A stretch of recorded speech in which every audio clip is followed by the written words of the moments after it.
Hi, I've been getting a lot of questions about the grading and the course requirements and the opt-out for the exam and the pass-fail option. So I thought I'd make a video just to save some time and to hopefully get everybody's questions answered all at once, because I'm sure there's other people that have questions other than the ones that emailed me. So just as a reminder, there's our course requirements for this course.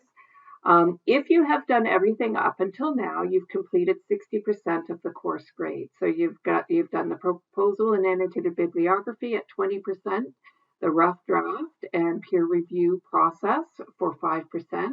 And if you did that, you got the full 5%. If you did only part of it, maybe you got prep marks, but otherwise, if you were there and you did it, you got the full grade. And then the research essay is worth 35%. That, unfortunately, is still being graded, just with all the extensions and the chaos of making these, all the, going online and everything, all the stress, everything that you guys are experiencing, the TAs and I are experiencing as well. And so it is slow. The grading for the research essay is a bit slow. So we beg your patience on that. Now, I made the final exam optional because there are many people in the class who are struggling to deal with the changes in their lives due to the pandemic. Some people are suddenly caring for children who are not in school, elderly parents or other family members who are ill, or maybe you're working more hours than normal because you're considered a vital service worker. And of course, that includes our grocery store workers, which is, who knew that you guys would be considered vital workers? And some people, of course, are ill themselves. So hopefully that's not you, but I know for sure there are some people that are ill. So everybody's personal situation is different. And even if you're not in one of those situations, the upheaval of moving home from school, the stress and worry over the pandemic, and all of those things can make it really hard to concentrate. So that's why the final exam was made optional. If you are able to complete the exam, you may wish to do so in order to improve your grade and to maintain structure in your life. But if you're dealing with upheaval and stress and are unable to cope or focus on more than one thing, then you don't need to do the exam. Now, you are allowed to wait until you see your essay grade before making a final decision. I'm not really sure how much longer it will take, like I said, because of the extensions and all the issues that are going on. But we are working to get them done as quickly as possible. So if you have submitted all the assignments up till now, then you've completed 60% of the course requirements. If you choose to opt out of the final exam, your grade will be calculated based on the grade you've submitted already. So this means that instead of calculating your grade out of 100, it will be calculated out of 60. So I'm not changing the weighting of any assignment. I think it just I'm not a mathematician, but I think that just doing it this way just distributes that across the board for all the assignments. So this is the easiest way that I know to do this, just calculate it out of 60 instead of 100. I have two scenarios on the screen. So if you did all the assignments, so you got 15 out of 20, 5 out of 5, and then 28 out of 35, just random numbers. That means you have 48 out of 60, which gives you an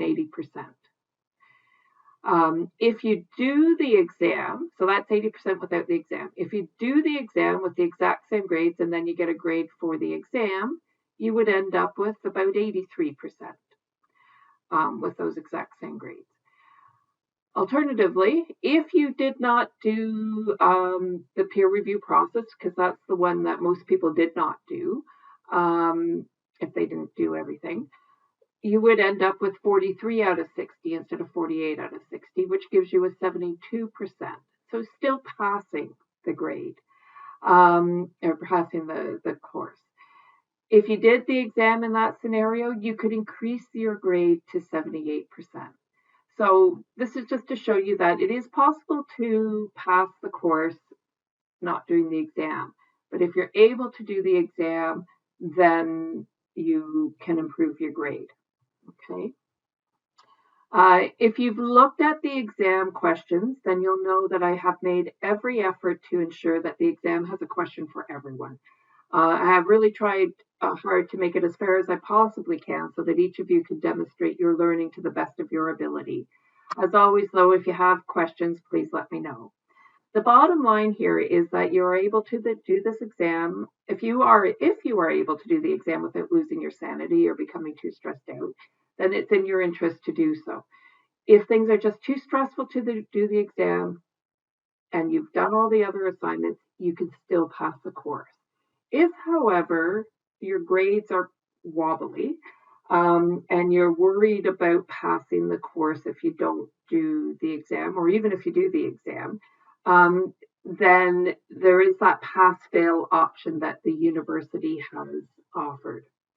Now, this is a temporary amendment to the university's grading policy. They don't usually allow us to do this, but they've implemented it. The professors have advocated very hard to have this option for students. And it's to deal with the increased stress levels due to the pandemic and the sudden transition to online learning. So now you have a choice that you as an individual can make on a course-by-course basis. So your choice is, first you can choose, and I should say you make this decision after you receive your final grade, so after May 1st. So you get your final grades, they should be released about May 1st, and you can choose to just keep the grade that's been assigned, so you accept your final course letter grade and you have it appear on your transcript, it gets calculated in your GPA and everything. Or if your grade is a D or higher, so you pass the course, but you don't want that low grade to impact negatively on your GPA, your grade point average, then you can receive credit for the course, so you can get a pass on the course without getting a letter grade. And what this means is that your D, if that's what it was, does not impact your cumulative GPA.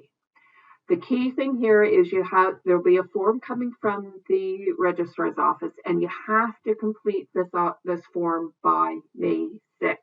So that's really important. Otherwise, if you do nothing, you end up with your letter grade that's been assigned to you.